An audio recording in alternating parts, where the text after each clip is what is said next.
not going to produce a lot, but we want to be that ground that God can just drop a word. And saints, I'm going to tell you, your ground is really good. Yes, it's great to have a anointed, word, and all words should be anointed. But sometimes you'll have different levels of gifting that through your experience you'll be exposed to, just like we have been for 50-something years.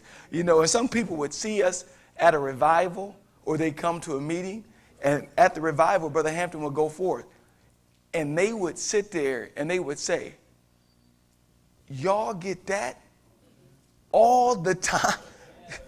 Are you serious? And sometimes saints, familiarity can breed content.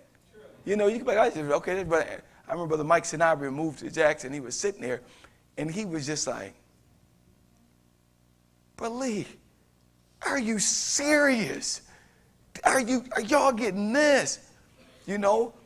But there will be other times in which you may not be exposed to that level of experience, that level of depth. But if your ground is real good, a song can give you something. It may not be that caliber, but you tender because honestly, if your ground ain't real good, brother can fly through the midst of heaven back 3 times. And you might not, you're going to leave it the same way as you came. Still getting attitude, still fussing, you're going to be still unbelief and everything else. Because it is the seed, but it's also the ground. So here it was the last piece of it, and it was talking about those that fell on good ground. Verse number 8. But other fell into good ground. Pliable ground, receptive ground, ground which received the word, the ground that was in position. They dealt with the thorns. They dealt with the roots. They got some deep roots. They got thorns out of the way. All right, come on. And brought forth fruits. And they brought forth fruit of righteousness, joy, peace, long-suffering, gentleness. Amen. They bring forth fruit. Their lives brought forth fruit. They were productive. Read. Some 100-fold. Some 100-fold. Some 60-fold. Some 60-fold. Some 30-fold. And some 30-fold. We want to be 100-fold producers. We want to be 100-fold, fully productive. Receive the word. You cultivate the ground. You are everything that God intended for you to be. God don't look at your experience, but he looks at what he's exposed you to, and he knows right where you at. God don't look on your experience, but he look at what he's exposed you to. And he takes what he exposed you to, multiply it by the inspiration that you're up under, and he can calculate, she's right here. He's right here. So here it talks about good ground, fully productive, yielding that which God would have for it to yield, brought forth fruit. Now, some 100-fold, fully productive, maxed out for God. God has poured in and they received it, they cultivated, they fully maxed out. Now, we're going to look at these as a congregation, being a congregation of 100-fold. Now, it speaks about, I was researching this in parallel lectures, and they were talking about 100-fold. And it was talking about the need of sanctification. Over in Acts 19, don't go there, 1, it said, have you received the Holy Ghost since you believed? Thank God, Sister Dorinda was bringing out earlier, that preacher said you got sanctified when you believe. No, the word says since. You need to know your English. Amen. Since means after. Have you? The apostles knew what they were doing. The Bible said the apostles' doctrine. Amen. Are you preaching the apostles' doctrine? The apostles said, have you received the Holy Ghost since you believed? All right. Why? Because you won't be fully productive. Over in John the 15th chapter, it said that the branches that didn't bring forth fruit, it removed. It said those that did, it purged. That old man got to be purged. You won't ever max out what you could be with. Listen to this. Ironically, I didn't know the sister was going to break down because she really pretty much came through right after the one cleansing and all of that. This is parallel lecture, which we were glancing at today, preparing for the sermon, by a brother named Emerson Wilson. Saints, listen to this. This is why you have to know the word for yourself and don't follow a man. Listen to what this brother said. Justified individuals are going to find out that there are thorns and briars that will come forth and choke the word if they do not get rid of the root. I want to repeat, that I come in contact with a lot of people that hold the thought that you grow into the second work of grace. You are born again, a babe for Christ, and then you grow into the second work of grace. However, I am here to declare again that it is a definite work of grace, a divine act of God, just as much as the first work. There are many types. Types are Old Testament that backs up New Testament truth. He said there are many types that I could show you to deal with two works of grace. We see them in the true crossings. When they came out of Egypt, which was sin, they crossed over the Red Sea. They went into the wilderness, which is justification. Then they crossed over the Jordan River, which led them into Canaan. He said that we see it right there. They didn't just go from Egypt to Canaan. He said we see it in the two rooms in the tabernacle. You come into the tabernacle, you go by the brazen altar, you go by the washing of regeneration by the word, the laver, you go into the first room justified. Then there's another veil, and there's another altar, and blood on both altars, and there's another room in which you come into the presence of God. He said there's two rooms. Why do you think there's two rooms? God help us to see it. This is his words. We see it in the 15th chapter of John. I just talked to you about the purging of the branches. Then in the 4th chapter of Jeremiah, I want to use the expression as two works of grace. The 3rd verse, for thus saith the Lord to the men of Judah and Jerusalem, break up your fallow ground and sow not among thorns. Jeremiah is talking about the same thing. I am. How to get rid of them. Circumcise yourself unto the Lord. The great need and the only way to get rid of these thorns is Bible sanctification.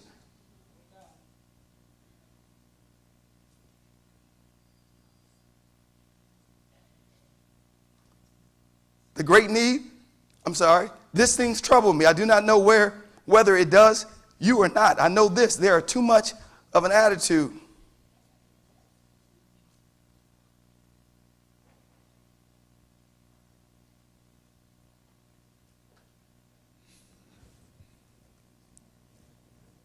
Among the saints of, well, what of it? What makes the difference? I'm running into preachers who will tell you about other ministers preaching about one work of grace one time and seeing two works of grace the next and preaching it powerful both ways. You were just talking about kind of on both sides of the fence. He said, what kind of power? That kind of attitude will wreck everyone, as we need to have a love and concern for the word of the and a love and concern for souls of men, that they get the word as it is. How in the world did he write this one year and just a couple of camp meetings later saying it's only one work of grace? Anybody, when you got saved and you feeling something inside that you need another word, those preachers will come, those one cleansing revivalists will come in. You got them both at the same time. Well, what about both altars? What about both crossings? What about all you taught us? What about? Paul said, if I or an angel come and preach something different, reject that foolishness. So here, I just wanted to make sure we hit that when she was articulate. I didn't know she was going to go there this morning or this before we went forth here. So it says 100-fold, some 60-fold, and some 30-fold. All right. Go over to Isaiah 5:1. Isaiah 5:1. We want to be 100-fold producers.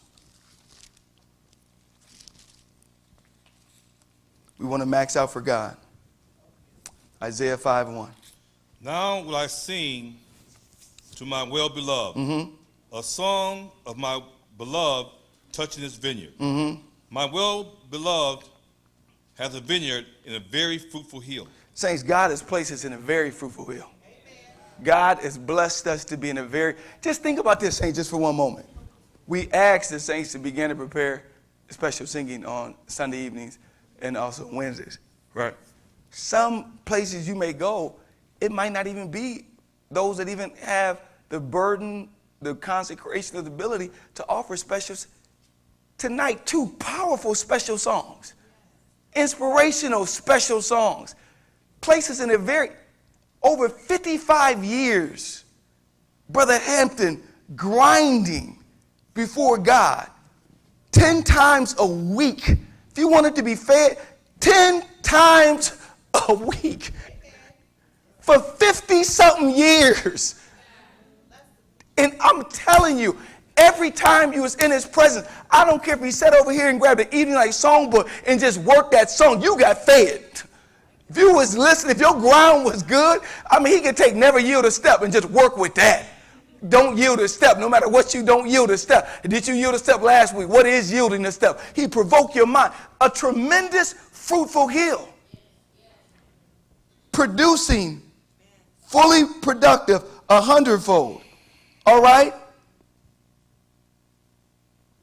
One of the things that is necessary for a congregation to produce 100-fold is go over to Exodus 35:11.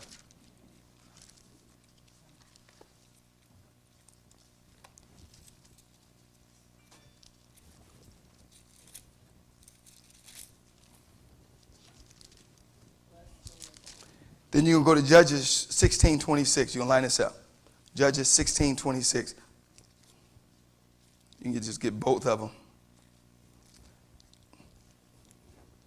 One of the things that's necessary for a congregation to produce 100-fold, the potential that's there.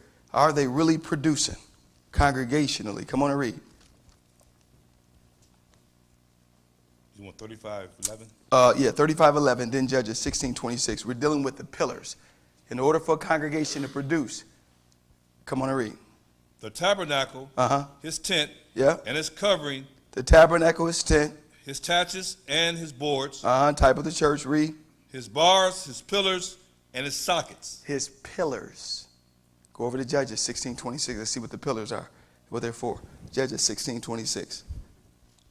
And Samson said unto the lad that held him by the hand, Come on. suffer me. His eyes had been put out. He messed up.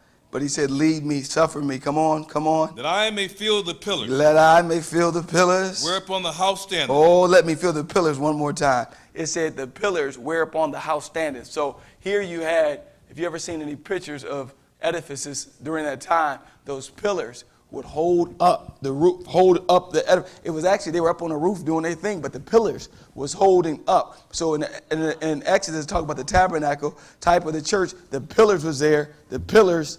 And then in Judges it explained, and he said, the pillars whereupon the house standeth.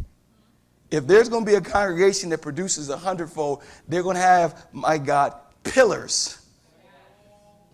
Pillars. Anywhere you see a congregation producing at a high level, one of the greatest mysteries that people misunderstood, I personally believe, in this community as well as across the nation, they would see Brother Hampton, and many times they would be like over on the east side. They would see him when he first got, wow, that's Brother Hampton, this, that, and the other. As I was with one of the older saints earlier in the week, and she was saying, I heard so much about this man. I went this afternoon, a young man just got shot a couple days ago. We were at the hospital the other night with all the young people up there. But today, he passed away. So today, they called us over to the family's house between services. We were all over there. And the patriarch of the family, he stands up. And I just said, wow, what a good man. I just heard somebody was debriefing me on the situation as I was entering to the home. And it was a man, he's of note in the community in various circles. He's of note. And he stands up when I walked in. And all the mothers and all the women were over here. But he was back there, so I went to greet him first. I said,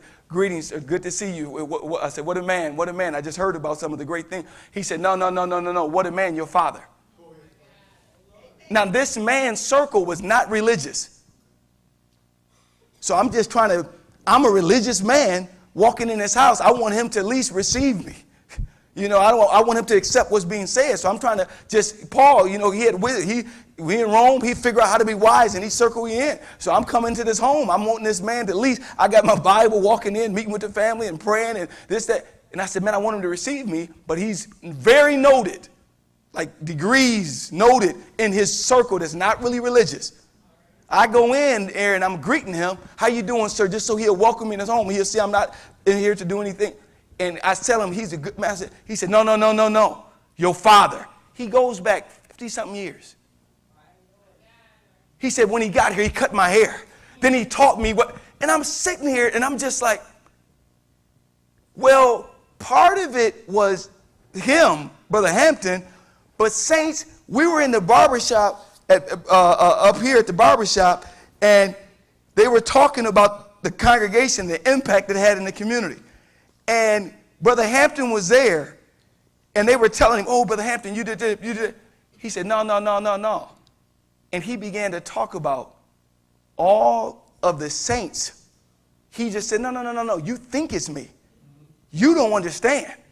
Y'all think, well, Sister Niece, my God, Sister Niece, they pray, and Brother Hampton had the picture with her side open and the cancer came out. And this and the other. Oh, Brother Hampton, you don't realize he left 3 or 4 pillars there all night.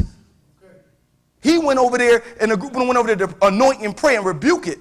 He was dealing with the matter, and it wasn't where it could be received at that moment. He left pillars there, went back home, and was working with it. The pillars gave the report through the night that her faith had been built up. The pillars worked that situation. You may say, Sister Jean, this and that. It was some pillars on this altar that didn't leave this altar for days and days and days. You want to keep going. You talking about, oh, this man, it was his a congregation that's producing on that level, it's going to be because some pillars are somewhere. Pillars are those that spend a majority of their virtue on not their issues, but issues that hold up the work. It's not they're not focusing on their children, their law, I'm sick, I'm this. They actually give themselves on the behalf. We went over Sister Green's house the night she made her transition. I go in there and I'm just being real with you. You thinking Sister Green said, simple as can be. Some 6-year-old books, some tapes that she sent stuff out. She would get tapes and send it all over the world. Churches that didn't have pastors or didn't have this level, this, that, just sending them all over. And she had a real nice chair. I'm like, Sister Carmen from down south bought this chair for her. She just simple, she was here on the behalf of the saints. I'm here. She waited until she got a call. What's the situation tonight? I got it. I got it. Pillar. She did pillar. And this is where it gets challenging. Thanks, my brother. This is where it gets challenging. If a congregation have pillars moved out the way, and those pillars aren't replaced, y'all producing 100-fold? What's 100-fold? 100-fold is a congregation that devotional service is 100-fold, their choir, their corporal prayer, their message is 100-fold, their testimony service 100-fold, their altar call is 100-fold, after service 100-fold, follow-ups to new converts 100-fold, togetherness, not no mess getting between 100-fold, evangelism, street meetings, going out to the prisons, jail 100-fold, young people 100-fold, children, Sunday school, all through here 100. You come to Sunday school, children, every room you couldn't get. Why? Because some pillars was holding this work up. It was congregational issues, but some pillars would get a hold of it and pray that mess up out of here. The pillars would stay on their face before God on behalf of the work. If those pillars are removed, you'll have a congregation that's been invested into for 50, 60 years, but you'll see they've been invested like that, and that's their devotional service. I felt nothing there. They've been invested in like that. That's the message that they got. That's the level of faith that's operating among them after all of that. What happens when pillars are removed? Folk want to trust God, but many times the pillars take them beyond their breaking point. They were at a point they couldn't go no further. The devil that come that night, they couldn't, but the pillars showed up and gave them something to push them on to the morning time. It's not just your determination. I'm not going to take this. You can say what you want to say, but your mind will break on you in the midst of the battle if some pillars don't show up. If the pillars are removed, and this is where it's get difficult too. Not only if the pillars are removed, but saints, nobody's exempt. If anybody is thinking they can stay where they've been and be a part of this, you are grossly mistaken. Okay, Billy, I ain't no pillar. I can't be. Okay, listen, God gonna raise up. He said some got to be pillars. But you know what causes congregation to get in a lot of trouble too? The pillars get replaced, But you don't know that next tier that was holding up the pillars, that was right there with the pillars, that was encouraging the pillars, that was supporting the pillars, that was baby pillars, they got to step up into that. If that tier ain't replaced, sometimes you can say, whoa, what happened? What happened to go to that? Well, guess what? If there's some right, you might bring in some others that can kind of help out what he was, but those that was behind them, who going to replace him? Who they was talking in the choir one time. They were saying that Sister Pitts up directing, or Sister Willis was doing this, you young people, this, that, and she would sit there and Sister Pitts, the service would go. She'd have 3 songs that she had prayed and picked out. She's up here, she's directing the choir, and the service goes such a way, or a testimony goes such a way, and she would sit there, she'd wink over here, say a quick word for the sister that would be sitting up under over here. Next thing you know, you see Sister Johnson do like,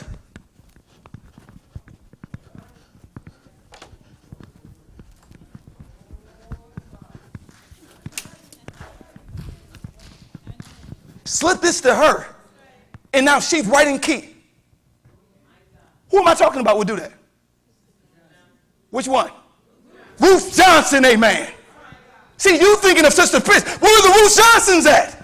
That's behind the scenes stuff. That's not up front doing all this other stuff. I don't need that glory. I don't need you to pat me on the back. I'm doing the grunt work. I'm here half hour early. I'll know where everything is at. So as soon as you wink, I got it. I'm here. See, sometimes the pillars do up front stuff, and that's easier sometimes to replace than the stuff behind the scenes that folk don't see. You have somebody fighting you to direct. Brother Hampton would say, but you ain't gonna have nobody fighting you to run to get the right song. And just stay in their lane. That's all I'm gonna do. You never saw Sister Ruth fight you to the place to get out the way. I got this. I'm staying right in my lane. And I'm happy. I'm gonna be the best run and get songer in the history of the church. You ain't got to worry about me. I'm going to get the song. Amen. And I'm doing my job. I'm anointed. I'm doing my job well. I never heard nobody say, woo, Sister Johnson, the way you went to get that song. The way you went, just you got it so you knew right where it was at. No. But she had a key role to play in that. So those pillars have to be replaced, but also those behind. Go over to 1 Corinthians 12, verse 12.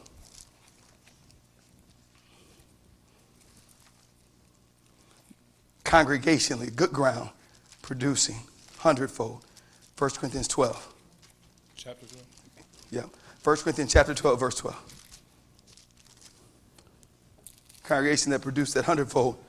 They have various places in the body, but you don't just have people that are there but never seek their place. Nobody is to come, get saved, and just sit somewhere. That's not the way it operates. That's not the way you're going to wear out those that are, because you're not doing what you should be doing. Everybody got a part to play. Everybody has a part to play. Many times what happens is folk don't deal with the wayside, thorns, not enough roots. So you up and down in your experience, or you're not receiving the word. If you're not, amen, backing this word up, then set yourself down. But you shouldn't be comfortable in that. You should be getting before God, getting some roots in yourself, walking in light as he's in the light, measuring to the gospel, so you can assume your position in the body of Christ. Come on and read. For as the body is one, yes, and hath many members, and all the members of that one body, being many, are one body. It's not a single part of my body that's just there. There's no part of my body that's not playing an essential role to me producing 100-fold. Come on and read. So also is Christ. Come on. For by one Spirit are we all baptized into one body, whether we be Jews or Gentiles, whether we be bond or free. Come on. And have been all made to drink into one Spirit. We all got the same Spirit. We all together. Come on and read. For the body is not one member, but many. Come on. If the no one person is a body. He's a body. No, many. Read. If the foot shall say, Come on. because I am not the hand, Come on. I am not of the body. I'm just the foot. Okay, let the hand try to run fast. Is it therefore not of the body? Come on and read. And if the ear shall say, because I am not the eye, All right, let the ear hear instruction when that train is coming. I am not of the body. Go ahead. Come on and read. I'm better than the ear. Okay, go ahead. You're going to get ran over talking about me. Can you imagine the eye and the ear fighting about who the best? Go ahead. You ain't about nothing. I see. Okay, go ahead. You ain't going to know what to hear. You ain't going to know when that train comes. You ain't going to, they calling you, they this, that, and the other. You need me too. And we need everybody. Come on, if a congregation is going to produce 100-fold, they preach this type of gospel. You don't have 20% of the congregation doing 80% of the work. No. We all got a part to play. And don't go around thinking you so good that you got to do every part. No. It's just come help. What about this, that, and the other? And don't get no ownership. You don't own the church. You don't own no part of the church. God has blessed you and has been merciful to you, and God has used you in an area, but don't get like this, no, this is mine. No, that ain't your bench. It's sometimes people, I'm going to get in a congregation, don't fight. You sitting in my seat. This ain't your seat. Since when was it? We creatures of habit. I do understand that. We are creatures of habit. But no, that's not your bench. All right, skip down to verse 18. We had a little bit to go. But now have Christ set the members, every one of them, in the body. Come on, skip down to verse 28. And God has set some in the church, first apostles, secondarily prophets. Okay, so you can read down through here and talk about the different areas of the church. Those that produce 100-fold don't just get saved. They seek God and say, Lord, what would you have for me? First of all, Lord, I want to be in position. Help me to be in position, dear God. And Lord, how do you see fit to use me? In many areas of the church, whatever you would have for me, I want to do it. And I want to do it all my might. Let's look real quickly at the odor. The odor. Titus chapter 2, verse 4. We're just going to just hit a couple of these, and then we're going to close it out. This is the odor. Talking about 100-fold collectively. The odor, saints. You can never underestimate the importance of the older saints. Come on and read. Congregations get in trouble when they start kicking older saints out the way. I'm telling you, you're not going to produce 100-fold. No, you get a bunch of young people up doing all this other. That's wonderful. And you need that. But the moment you start putting aside the older saints with all this experience and all this wisdom, you're going to get yourself in trouble. You're going to get yourself. I was telling one of the saints, I was over at their house. I said, I appreciate you for the older saints. I appreciate you. I said, I've seen sometimes ministers go away and they go on their own and they get a bunch of young people all around them in their little congregation. They look up to them like like this, that, and the other, and they don't have a checks and balance. See, the older saints that hold you in check. Don't come with no foolishness. I appreciate you. Now, I said, but don't come with, they have a certain gravity. Just their presence have a certain gravity. You respect them. You honor them. You appreciate them. It kind of holds, you're like I was preaching that on humility. You know, that the older saints, whoa, you listen to them. If you are working with some of the older saints on something, this, that, and the other, you defer to them. Yes, sir. Absolutely. Yes, ma'am. Absolutely. I appreciate you. This, that, and the other. No. So the older saints have a critical role to play. Invaluable. Last week week and a half with several of the older saints in their homes. I'm just listening. They're telling me about the 70s. They're breaking down. I said, the older teach the younger. Just teach me about when did you get saved? What was Sister Draw like? Wow, was she? Oh, you might have heard about Sister Humphreys. Who was that? Oh, wow, got you, Sister. Now, and this is where it's going to get deep. Pretty soon, you're going to have some people, and they're going to say, can you tell me about a Sister Green? What was she like? Like, you don't remember Sister Green? No, but that was a few years ago. What was her disposition like? Can you teach me? And sometimes the older saints, you may say, well, I haven't been perfect, Brother Lee, in regards to my trials. A lot of times, you can teach your mistakes better than you can your successes. You can say, hey, listen to me. Listen to me. I did this, that, and the other, and it didn't turn out right. I'm telling you. Brother Hampton came, I'm not saying he made mistakes, but the way he was pushing this, I felt it was something he had learned.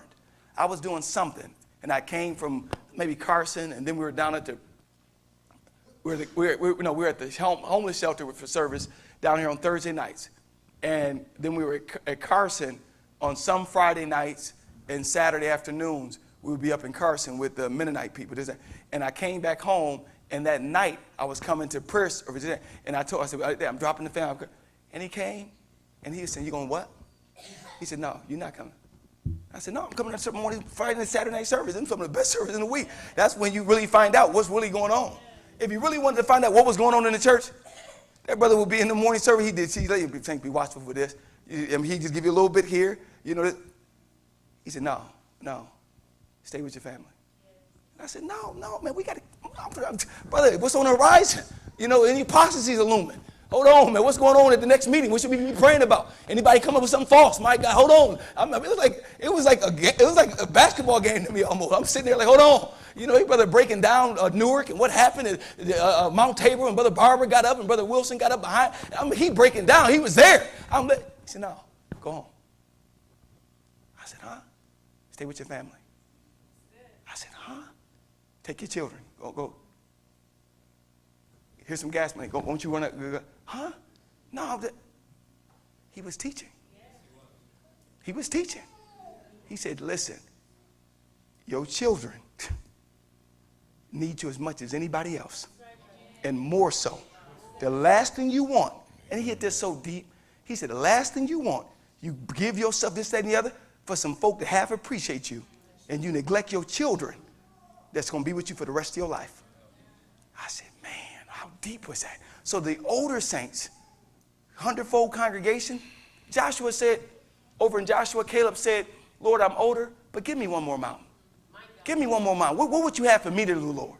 Lord, how can I, what part, I may not be as young as I used to be, but Lord, there's a place for me.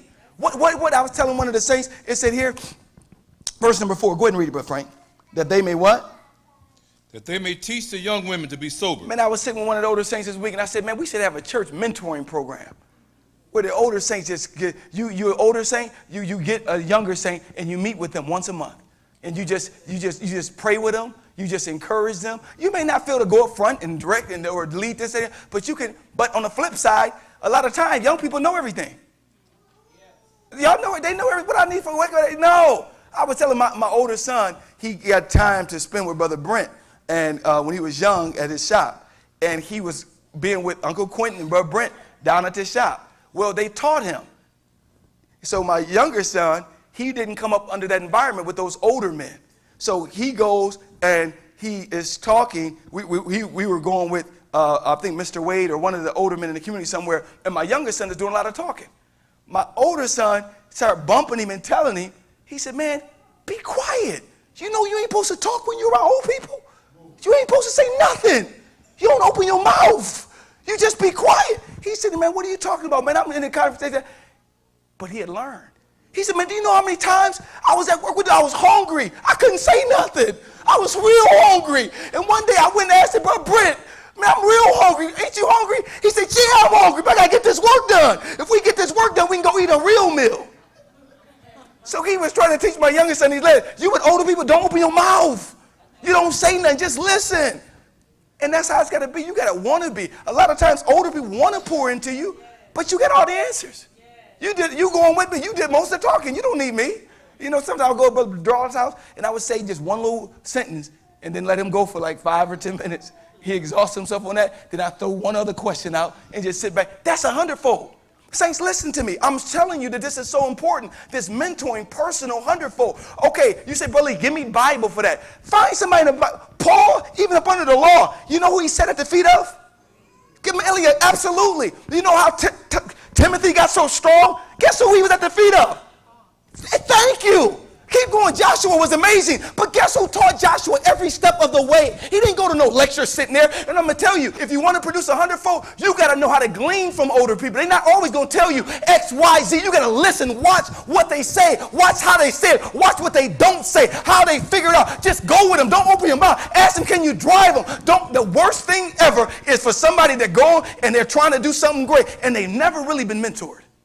They've never really been cold. It's times in which you run into that situation. It's so dark. It's so deep. Your presence is all you can offer. You can't say nothing at that time. You show up, you sit down, and you start praying in a corner and just pray for the atmosphere. It was times in which we was at the hospital and we sitting there. Families was getting into a dispute because half of them wasn't saved and they wanted this to be done. Other half, and Brother Hampton didn't go there and controlling the whole environment. He went there and just showed those that were standing that called for him. And many times he didn't go to. He was called for. He said, until they call me. If they want me there, they'll call me. I'm not going to force them. Then he would go and he would just sit there.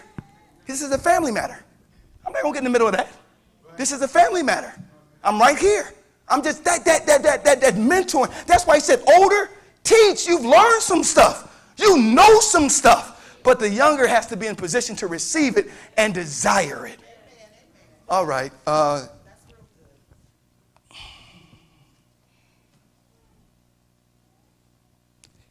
just touch this. When it was talking about 60-fold, you're sitting there, and you ever seen somebody that had potential greater than they were producing? Especially if you ever been in the athletic world, they would say, so-and-so, man, he had great potential, but he never really produced them that level. He was good, but he wasn't what he could have been. You know, sometimes God will look back, that congregation got great potential. They're not off, but man, that ability, those young people that are smart, they got some young people among them that know algebra. They know how to write real good. They know how to get online. They know technology. They know, but are they using those things? They're not doing sin, but are they using those things? Are they utilizing them? They got vans, but are they utilizing them to the extent that they could be? They got great music ability, but are they getting together and producing on that level? That's it. We don't want to be that 64 where God looks down and say, they pretty good. Their prayer service, it was good, but they got some folk that know how to get a hold of God. Then how is it that one person prays in their corporate prayer? Are they distracted? Do they got better things to do? Did they not hear all the prayer requests? Are they waiting for this phase of the service to get over so they can go home? Is it 60-fold? Is it 60-fold? The young people. They some of the most influential young people, attractive, smart, intelligent. Are they evangelizing their friends? Are they developing are they 60? Then he went on to 30-fold. Lord, one place he said at a time they ought to be teachers. They need somebody to teach them. They not in sin, but that home is at 30-fold. They children, they don't really have family devotion. They don't. They did at one point. They heard a message on it, and they did, but they can't tell you the last time they had it. They raising that child about 30-fold. That child is not in sin. They know that there is one church, but it could be way more than that.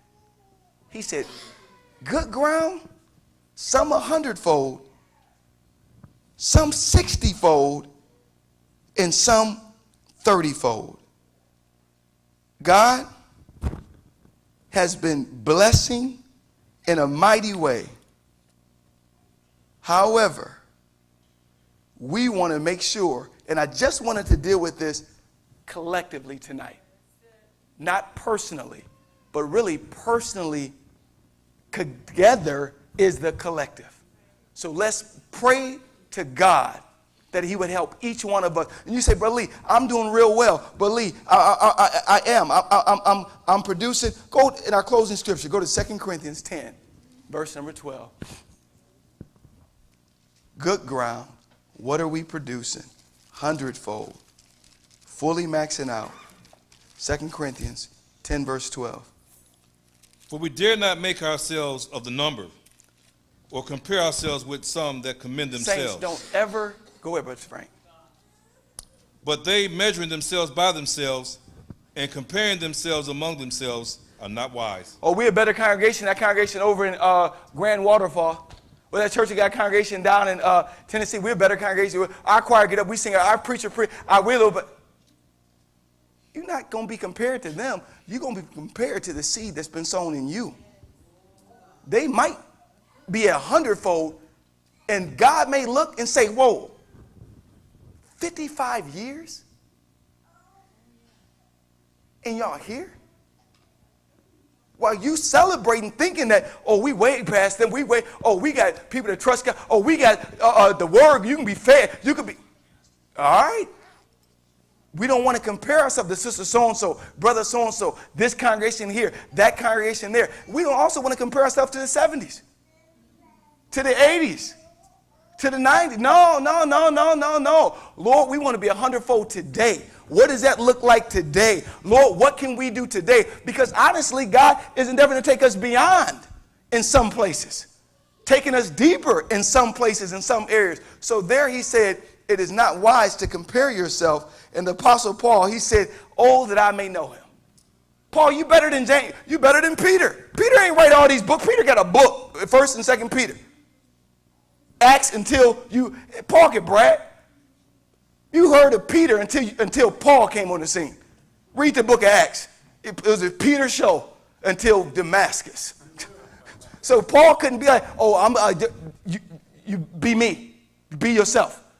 Oh, that I may know him. Lord, forget my past failings. You say, Brother Lee, what stops some people from being 100-fold? Well, Brother Lee, I'm a backside. They may not. Forgetting those things which are behind. But Lee, I might have went through some things. I didn't go through this trial.